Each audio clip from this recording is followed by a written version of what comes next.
বিক্ষোভের আগুনে জ্বলছে ইসরায়েল। গাজার একটি সুড়ঙ্গ থেকে ৬ জিম্মির মরদেহ উদ্ধারের ঘটনার প্রতিবাদে রোববার তেল আবিবের রাস্তায় নামে প্রায় ৫ লাখ ইসরায়েলি। হামাসের হাতে জিম্মিদের মুক্ত করতে অবিলম্বে যুদ্ধবিরতির চুক্তিতে রাজি হতে সরকারের প্রতি আহ্বান জানান বিক্ষোভকারীরা। প্রধানমন্ত্রী বেনিয়ামিন নেতানিয়াহুর পদত্যাগের দাবিও জানান অনেকে।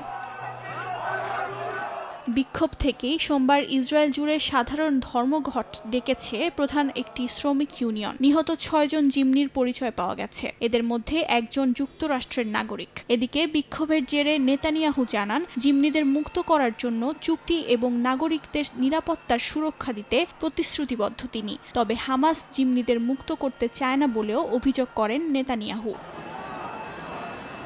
গত বছরের নভেম্বরে গাজায় ৭ দিনের যুদ্ধবিরতির সময় হামাস শতাধিক জিম্মিকে মুক্তি দিয়েছিল। অন্য জিম্মিদের মুক্তির জন্য যুক্তরাষ্ট্র, মিশর ও কাতারের মধ্যস্থতায় গাজায় একটি যুদ্ধবিরতি চুক্তিতে উপনীত হওয়ার চেষ্টা চলছে। এদিকে গাজায় ইসরায়েলি বর্বরতা যেন থামছেই না। পোলিও ইস্যুতে ৩ দিনের জন্য যুদ্ধবিরতিতে সম্মত হলেও হামলা অব্যাহত রেখেছে ইসরায়েলি বাহিনী। রোববার একটি স্কুলে বিমান হামলা চালায় নেতানিয়াহু বাহিনী। এই ঘটনায় বেশ কয়েকজন ফিলিস্তিনি হতাহত হয়েছেন। উপত্যকাটির স্বাস্থ্য মন্ত্রণালয় জানায়, ইসরায়েলি বাহিনীর হামলায় গাজায় এখন পর্যন্ত ৪০,০০০-এর বেশি মানুষ নিহত হয়েছেন। সেই সঙ্গে আহত হয়েছেন লাখ লাখ ফিলিস্তিনি। অর্জিতা শেজিন, সময় সংবাদ।